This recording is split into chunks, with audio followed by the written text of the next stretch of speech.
Hi everyone, welcome back to AA online solution. आज मैं आपको क्लास 10th हिस्ट्री का चैप्टर नंबर 8 पढ़ाने वाला हूं और इस चैप्टर से जितना सारा इंपॉर्टेंट ऑब्जेक्टिव क्वेश्चन है इस वीडियो में आपको देखने को मिलेगा। तो ये भी बहुत काफी इंपॉर्टेंट चैप्टर है डियर, और इससे भी बहुत सारा सवाल पूछा जाता है एग्जाम में। मैं आपको बताऊं एनसीईआरटी का जो इंपॉर्टेंट सवाल है, एनसीईआरटी का जितना सारा सवाल है सब इसमें इंक्लूड कर दिया हूं, और क्वेश्चन बैंक का जो भी सवाल है वो भी इसमें इंक्लूडेड है। इसके अलावा कुछ भी एक्स्ट्रा क्वेश्चन है वो भी इंक्लूड है। तो बहुत ज्यादा 40 के आसपास क्वेश्चन जो कि काफी है इस चैप्टर के लिए। तो चलिए शुरू करते हैं। एंड यहाँ पे जो भी इंपॉर्टेंट सवाल आपको देखने को मिलेगा। तो पहली बार आप लोग आ रहे हैं, अच्छा लगेगा वीडियो तो चैनल को सब्सक्राइब कर दीजिएगा और वीडियो को लाइक करना मत भूलिएगा, ठीक है ना। तो आइए शुरू करते हैं। सबसे पहला सवाल यहाँ पे देख रहे हैं, आपको यहाँ पे दिख रहा, किस पत्र ने रातों रात वर्नाक्यूलर प्रेस एक्ट से बचने के लिए अपनी भाषा बदल दी? कौन सा पत्र था जो रातों रात वर्नाक्यूलर प्रेस एक्ट था? अंग्रेजों ने एक कानून निकाला था प्रेस के लिए, जो हिंदुस्तानियों जो अंग्रेजों के खिलाफ कोई पेपर में कुछ छाप नहीं सकता है, तो उसको वर्नाक्यूलर प्रेस एक्ट निकाला था। तो उस कानून में जो है ना से बचने के लिए जो है अमृत बाजार पत्रिका रातों रात अपनी भाषा को चेंज कर दिया था, ठीक है। ऑप्शन सी बहुत इंपॉर्टेंट सवाल है। विश्व में मुद्रण, सबसे पहले मुद्रण की शुरुआत कहां हुई थी? सबसे पहले मुद्रण यानी कि प्रिंटिंग की शुरुआत हुई थी चाइना में। ऑप्शन नंबर सी बिल्कुल है आंसर होगा। गुटेनबर्ग का जन्म कब हुआ था? यह भी सवाल पूछा जा चुका है एग्जाम में, इंपॉर्टेंट सवाल है और एनसीईआरटी सवाल है कि गुटेनबर्ग का जो जन्म हुआ था वो कहां हुआ था? जर्मनी में। कहां हुआ था? जर्मनी में गुटेनबर्ग का जन्म हुआ था। नेक्स्ट सवाल है, हिंदुस्तान रिव्यू का प्रकाशन किसने किया था? बहुत ही काफी इंपॉर्टेंट सवाल है। हिंदुस्तान रिव्यू का प्रकाशन किया था राम कृष्ण वर्मा ने, या श्री कृष्ण सिंह, या मजहरूल हक ने, या सचिदानंद सिन्हा ने? तो आंसर होगा सचिदानंद सिन्हा ने। ओके, नेक्स्ट क्वेश्चन देखते हैं। अल हिलाल के संपादक कौन थे? तो अल हिलाल एक पत्रिका था, उसके लिखने वाले कौन थे, उसके एडिटर कौन थे? तो कौन थे? मौलाना अबुल कलाम आजाद। कौन थे? मौलाना अबुल कलाम आजाद। नेक्स्ट क्वेश्चन है, भारत मिल समाचार द्वारा भारत में हो रहे किस चीज के निर्यात का विरोध किया? यानी कि एक पत्र था भारत मिल नाम का, तो जो भारत में गेहूं सॉरी चावल के निर्यात के लिए विरोध किया था, ठीक है ना। ऑप्शन नंबर बी वाला सही आंसर होगा। महात्मा गांधी ने किस समाचार के माध्यम से अपने विचारों का राष्ट्रवादी आंदोलन प्रचार किया था?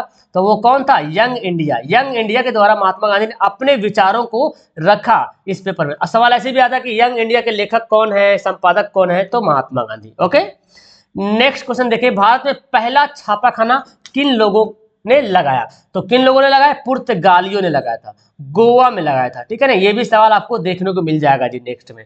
महात्मा गांधी ने किस पत्र का संपादन किया था? तो आपको मैंने बताया, सवाल आ गया, यंग इंडिया है और हरिजन भी है। इसके अलावा और भी कुछ पत्रिका है, लेकिन ये दोनों ज्यादा फेमस है, तो याद कीजिए हरिजन और young India.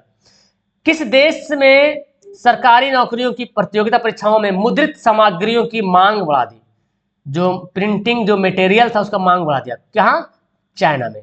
Okay, option number B हो जाएगा। नेक्स्ट क्वेश्चन, स्वतंत्र भारत में समाचार पत्र अधिनियम किस कब पारित हुआ?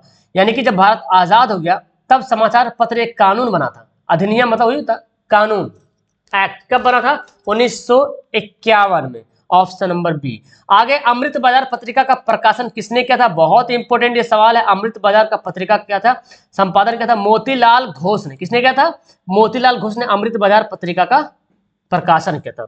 ओके, आगे सवाल है, संवाद कौमुदी का प्रकाशन किसने किया था? बहुत इंपॉर्टेंट है। संवाद कौमुदी जो बांग्ला भाषा में लिखा गया था, इसके लिखने वाले थे राजा राम मोहन राय, है ना। ऑप्शन नंबर ए। नेक्स्ट, हरिजन पत्रिका का प्रकाशन का आरंभ किया किसने किया? तो अभी मैंने आपको बताया था, महात्मा गांधी ने हरिजन पत्रिका का प्रकाशन किया था। रूसो कहाँ का दार्शनिक था? एक फिलोसफर था रूसो, और वो कहाँ था? फ्रांस का था, ठीक है। तो नाम से नहीं जाइएगा, रूसो रूस का था, रूसो फ्रांस का था, फ्रांस का दार्शनिक था। चीनी व्यक्ति पी सेंग ने मिट्टी की मुद्रा कब बनाई? मिट्टी की मुद्रा बनाई थी पी सेंग ने 1041 ईस्वी में। कब बनाई थी? 1041 ईस्वी में। तिलक ने केसरी का प्रकाशन किस भाषा में किया था? बहुत ज्यादा इंपॉर्टेंट है। तिलक यानी कि बाल गंगाधर तिलक, केसरी का प्रकाशन किया था मराठी में। किसने? मराठी भाषा में किया था प्रकाशन। बाल गंगाधर तिलक ने केसरी का प्रकाशन किया था मराठी में। चीनी के बाद यानी कि चाइना के बाद समाचार पत्र आपत्तिजनक विषय अधिनियम कब पारित हुआ? तो 1951 में पारित हुआ था। इंपॉर्टेंट सवाल, उतना तो नहीं बनता है लेकिन फिर भी एक्स्ट्रा क्वेश्चन में देख सकते हैं। कागज का आविष्कार किस देश में हुआ था, ये भी इंपॉर्टेंट सवाल है। कागज का आविष्कार हुआ था चाइना में, है ना, चाइना में कागज का आविष्कार हुआ था। आगे सवाल पढ़ते हैं, वुड ब्लॉक छपाई की तकनीक सबसे पहले कहाँ विकसित की गई थी, तो चाइना में ही की गई थी, है ना। वुड ब्लॉक छपाई की तकनीक सबसे पहले चाइना में विकसित की गई थी। यूरोप में कागज बनाने का पहला कारखाना कहाँ खोला गया, यूरोप में कागज बनाने का पहला कारखाना कहाँ खोला गया था, तो वो खोला गया था जर्मनी में। कहाँ, जर्मनी में खोला गया था। आगे सवाल पढ़ते हैं, संवाद कौमुदी का प्रकाशन किस भाषा में हुआ था, तो आपको मैंने बता दिया है, संवाद कौमुदी का प्रकाशन बांग्ला भाषा में किया, और किसने किया था, राजा राम मोहन राय। ठीक है, ओके। नेक्स्ट सवाल, राजा राम मोहन राय ने फारसी में किस पत्रिका का संपादन किया था, उस टाइम फारसी भी चल रहा था, अब तो फारसी का सिर्फ नाम सुनने को मिलता है ना, अब उर्दू है तो उर्दू भी धीरे धीरे लोग उतना यूज नहीं कर रहे हैं, लेकिन फारसी पहले चलता था। तो राजा राम मोहन देख रहे हैं, और क्या किए थे, फारसी में संपादन किया था। भाई साहब बड़ा हार्ड लैंग्वेज दिया ये, तो कौन सा, मिरातुल अखबार, इसका नाम था मिरातुल अखबार। तैश का आंसर क्या हो जाएगा, डी हो जाएगा। आगे है, देसी भाषा में प्रकाशित पहला समाचार पत्र, देसी भाषा मतलब अपने देश की भाषा में, तो कौन था, Bengal gazette. Okay, option number C. Bharat में पहला छापाखाना कहाँ लगाया गया, भारत में पहला छापाखाना कहाँ लगाया गया था, गोवा में लगाया था, पुर्तगालियों के द्वारा। ठीक है ना, पुर्तगालियों के द्वारा गोवा में लगाया गया था। नेक्स्ट सवाल पढ़ते हैं, क्या बोलता है, वर्नाक्यूलर प्रेस एक्ट किस गवर्नर जनरल के समय में पारित हुआ था। ये जो प्रेस एक्ट था, वर्नाक्यूलर प्रेस एक्ट, वो किस गवर्नर जनरल के समय पारित हुआ था, तो याद कीजिएगा लॉर्ड लिटन के समय। ठीक है, लॉर्ड लिटन के समय। भारतीय प्रेस का प्रारंभ विलियम वोल्टास द्वारा कब किया था, तो एक सवाल बनता है कि भारतीय प्रेस का प्रारंभ किसने किया था, विलियम वोल्टास ने, और कब किया था, 1766 में ही किया था जी, 1766 में। न्यूज़पेपर एक्ट कब पास किया गया, न्यूज़पेपर एक्ट जो है पारित किया गया था 1908 में। ठीक है, 1908 में न्यूज़पेपर एक्ट पारित किया गया था। सोम प्रकाश का प्रकाशन किसने किया था, यह भी सवाल इंपोर्टेंट बनता है, ईश्वर चंद्र विद्यासागर के द्वारा सोम प्रकाश का प्रकाशन किया था। ये भी एक समझे पत्रिका था एक, या पत्र समझो, न्यूज़पेपर समझो। वर्नाक्यूलर प्रेस एक्ट किस वर्ष से पारित किया था, यह सवाल अभी आपने पढ़ना है।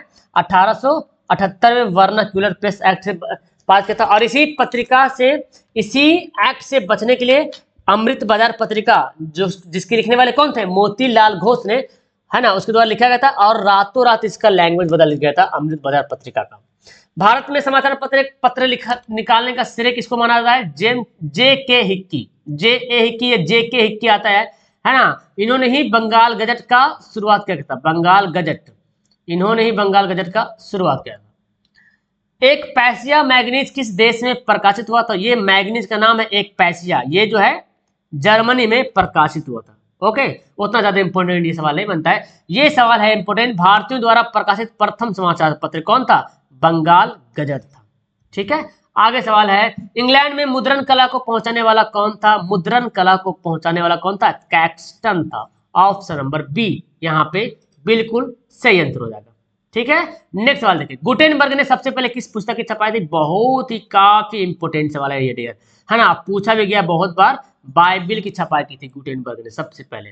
13वीं सदी में किसने ब्लॉक प्रिंटिंग के नमूने यूरोप पहुंचाए, ब्लॉक प्रिंटिंग के नमूने यूरोप पहुंचाए किसने, तो याद है इसका मार्को पोलो, इसका राइट आंसर हो जाएगा। ठीक है, option number A. Okay dear, next है, मार्टिन लूथर कौन था जी, कौन था मार्टिन लूथर, तो मार्टिन लूथर एक धर्म सुधारक थे। ओके, कहीं कहीं पे आपको गाइड में समाज सुधारक मिलेगा, तो ये गलत है, ऑप्शन हमारा डी होगा, धर्म सुधारक।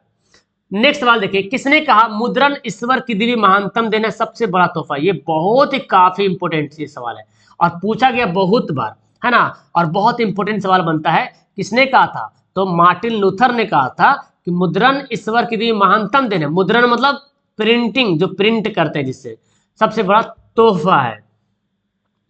श्रीमती एनी बेसेंट ने होम रूल के पक्ष में लोकमत का गठन किस पत्रिका द्वारा किया था, तो न्यू इंडिया के द्वारा, किसी पत्रिका के द्वारा, न्यू इंडिया के द्वारा जो है होम रूल के पक्ष में लोकमत का गठन किया था। लोकमत मतलब जनता की बातों को, या तो जनता को बातों को रखना, लोकमत। भारतीय समाचार पत्रों के मुक्तिदाता के रूप में कौन गवर्नर विख्यात है, यानी कि किस गवर्नर को मुक्तिदाता के रूप में जाना जाता है? Sir Charles Metcalfe. Okay, sir Charles Metcalfe. 95 स्थापनाएं, अरे 95 स्थापनाएं, 95 स्थापनाएं किसने लिखी? ठीक है ना, तो आंसर होगा मार्टिन लूथर ने।